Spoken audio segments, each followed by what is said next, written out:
Pencaksilat adalah produk budaya lokal dalam kerangka budaya masyarakat rumpun Melayu, tak lain di daerah Kota Dumai, Provinsi Riau. Produk tersebut ada yang dinamakan pencak dan silat, tetapi kedua nama itu mempunyai pengertian relatif yang sama. Pencaksilat adalah sistem bela diri produk yang khas masyarakat rumpun Melayu. Jati diri pencaksilat meliputi 3 hal pokok sebagai satu kesatuan yang holistik. Halo semuanya, Assalamualaikum warahmatullahi wabarakatuh. Perkenalkan, nama saya Manisa Okta Syafira. Saya berasal dari jurusan Sosiologi Antropologi Universitas Negeri Padang.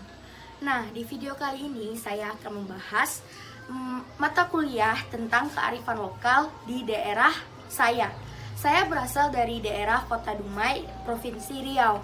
Nah, di sini saya akan membahas kearifan lokal di daerah saya itu mengenai pencaksilat. Sebelum kita membahas ke pencaksilat, kita dudukkan dulu konsep apa itu pengertian kearifan lokal. Mungkin teman-teman semua udah tahu itu apa kearifan lokal. Sedikit saya ulangi kembali itu apa kearifan lokal. Kearifan lokal merupakan produk budaya masa lalu yang patut secara terus-menerus dijadikan pegangan hidup. Nah, meskipun ini bernilai kearifan lokal, tetapi nilai yang terkandung di dalamnya itu dianggap universal. Nah, di sini saya akan membahas tentang pencaksilat. Pencaksilat ini mungkin di beberapa daerah, seperti contohnya di Sumbar, tak lain di daerah saya itu pencaksilat juga ada. Namun pencaksilat ini mungkin di beberapa daerah maknanya juga berbeda, tapi tidak menutup kemungkinan sama. Nah, sehingga dengan mengintegrasikan kearifan lokal ini di dalam desain pembentukan karakter anak, secara tidak langsung anak akan mendapatkan gambaran yang utuh atas identitas dirinya sebagai individu, serta identitas dirinya sebagai anggota masyarakat yang terkait dengan budaya yang unggul dan telah lama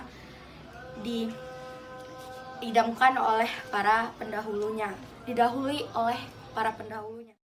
Di kearifan lokal ini, temanya yaitu kearifan lokal yang berhubungan dengan pendidikan.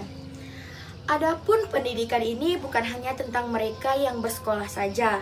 Pendidikan itu dapat kita lihat dalam kehidupan kita sehari-hari. Nah, karena pendidikan adalah bagian dari hidup kita.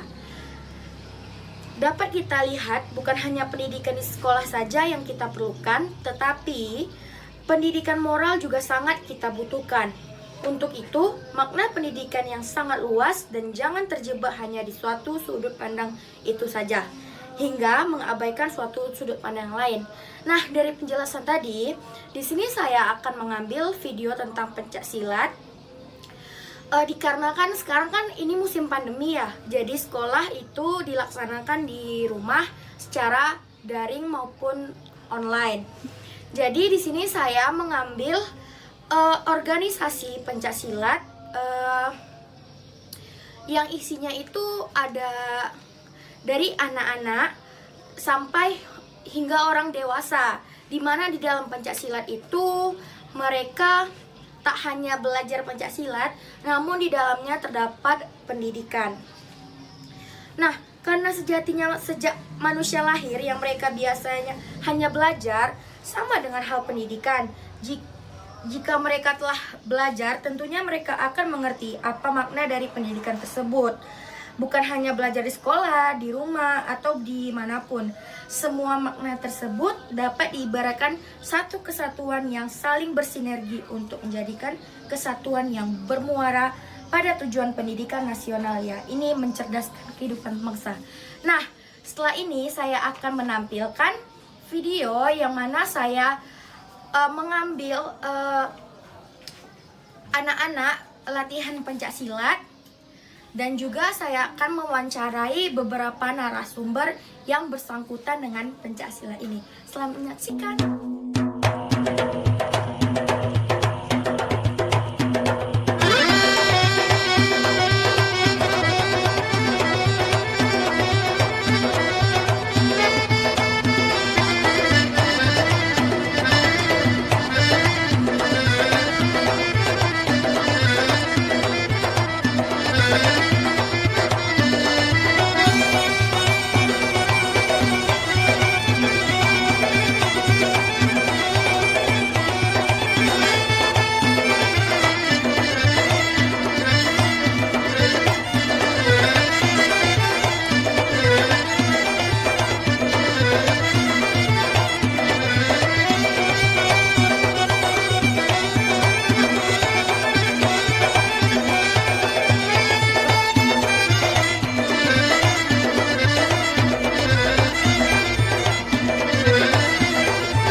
SMP, mau sedikit mewawancara tentang kearifan lokal. Kenapa saya ngambil kearifan lokal ini pencak silat? Karena di Dumai ini pencak silatnya kan lumayan banyak. Salah satunya saya sering lewat sini kan, saya nampak ini kayaknya ada pencak silat, terus yang ikut juga rame gitu. Ini nama pencak silatnya apa, Pak? Ini namanya pencak silat Persaudaraan Setia Hati Trate. Apa nama makna dari nama tersebut, Pak? Makna itu ini kalau dibilang perguruan, tapi sekarang dia kayak saat ini organisasi. Oh, Organisasi berdasarkan persaudaraan. Jadi arti dari PSHT itu Persaudaraan Setia Hati Trate itu organisasi ini berlandaskan berdasarkan persaudaraan. berdirinya organisasi ini sejak kapan, Pak? Kalau berdirinya itu berawal di Madiun pada tahun 1922. Berarti lama juga ya, Pak? Hampir 1 abad. Pas 2022 1 abad. Di Dumai ini cabangnya cuma satu atau banyak gitu, Pak? Nah, dia kena organisasi saat ini Persaudaraan Setia Hati Trate ini di Nusantara ini ada sekitar 214 cabang. Salah satunya cabangnya Dumai. Di Dumai berarti cuma satu aja, Pak? Nanti rantingnya baru ada 6 rantingnya. Ranting? Ranting itu apa, Pak? Ranting itu seperti apa namanya, bawahnya cabang, kepengurusan ranting nanti mendukung cabang. Itu ada 6 ranting. 6 ranting setiap kecamatan ada. Berarti kalau misalnya dari tahun di Dumai itu sejak tahun berapa, Pak? Kalau di Dumai itu awal berdirinya itu tahun 1996. Udah berapa? 96 berapa tahun tuh ya? Hitung aja lah. Ini Bapak pengurus keberapa tuh, Pak? Kalau saya ini sebagai pengurus ranting pengurusan sebelum jadi cabang, saya pengurusan pertama. Bapak pengurus pertama. Tapi waktu masih jadi ranting ini udah 3 periode waktu masih ranting. Kemarin kan ngambil ikut cabangnya kali. Sekarang cabang Dumai udah berdiri sendiri dari tahun 2016. Ini kan Pak, sekarang udah zamannya ada 2020, zaman modern. Pasti anak-anak tuh kebanyakan lebih memilih gadget. Tapi ini saya lihat kayaknya lumayan banyak, lebih dari 3 sampai nggak 30 orang, 20 orang yang mau mengikuti ini apakah setiap tahun per tahunnya itu bertambah terus atau berkurang peminatnya, Pak? Ini mengapa anak-anak ini minat Iya. gabung di PSHT, karena itu tadi landasan dari PSHT itu persaudaraan. Nah, jadi begitu setelah selesai mengikuti pelatihan selama 1 tahun atau 2 tahun, itu begitu sudah itu sudah saudara. Berarti ini rentan waktu latihannya sekitar 1 tahun atau 2 tahun. Paling lama 2 tahun untuk yang remaja atau dewasa. Kalau untuk yang di bawah 17 itu bisa 3 tahun atau 4 tahun. Ini nih Pak, di sini nih hanya diajarkan seperti kayak silatnya aja atau ada nilai-nilai yang lain ditanamkan di dirinya, Pak? Sini intinya itu sebetulnya kerohanian. Kerohanian. Kerohanian pencaknya seperti ini itu sebagai pengikat aja. Dan untuk ininya apa namanya, kita kan mengembangkan asli budaya Nusantara. Nah, dari kita budaya Melayu, dan salah satunya yang harus kita kembangkan ya silat. Ini kan dilakukan seperti turun temurun gitu kan, Pak? Ya, Berregenerasi. Wawancara sedikit aja untuk saya memerlukan informasi dan data tentang pencak silat PSHT. Kan pencak silat ini termasuk kearifan lokal yang berada di Riau. Nah, jadi di sini tuh saya menghubungkan kearifan lokal dan pendidikan. Nah, jadi selain yang diajarkan, yang dididik tuh itu nilai-nilai apa aja Kak yang diberikan kepada anak ini? Ini apa namanya, peserta atau Kami siswa. oh iya siswa. Nilai-nilai apa aja nih? Kalau kami ya di situ ada agamanya juga ya. Itu tata krama kita juga kita ajarkan sama mereka seperti apa. Terus pada intinya ya kayak kehidupan kita sehari-hari lah. Ya tata krama, cara kita berbicara sama orang seperti apa. Terus unggah-ungguh tahu etika kita ngomong sama yang lebih tua tuh seperti apa gitu kan. Itu nilai-nilai itu aja. Oh, nilai, berarti nilai-nilai yang ada di dalam diri inilah.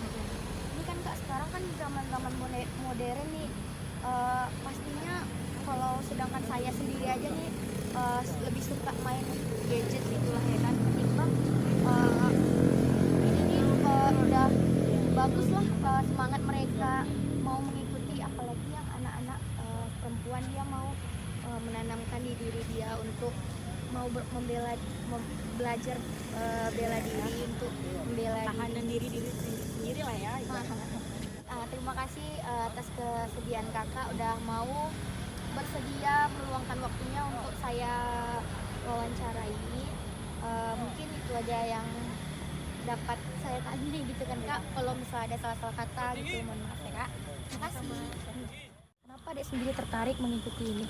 Salah satu cita-cita saya termasuk jadi atlet pencak silat. Oh, pencak silat. Udah pernah ikut lomba? Alhamdulillah Juara berapa? kemarin juara 3 Oh, di di Lampung mampu Pulau Mampu. enggak di kota Mampu. Oh, keren guys. Teman-teman, dari paparan video sebelumnya, di sini saya akan menyimpulkan tentang kearifan lokal dan pendidikan.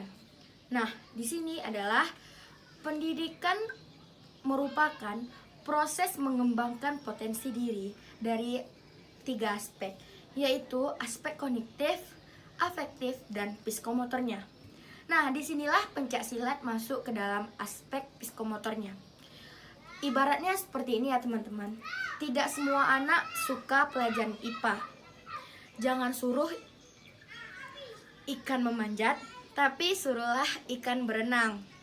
Nah, begitu juga yang seharusnya diterapkan di pendidikan Indonesia ini. Kata Paulo Freire, pendidikan sebagai praktek pembebasan. Jadi, jangan siswa itu diibaratkan seperti cerek atau cawan, selalu menerima apa yang disampaikan guru. Siswa itu berhak mengeksplor, mencari sendiri apa kemampuan yang dimiliki dirinya. Mereka bukanlah kertas putih. Mereka mempunyai kelebihan masing-masing dan itu semua mempunyai kelebihan yang berbeda. Mungkin itulah kesimpulan yang dapat saya sampaikan dari video kali ini. Saya Manisa Okta Syafira. Apabila ada kesalahan, mohon maaf. Wassalamualaikum warahmatullahi wabarakatuh. Terima kasih.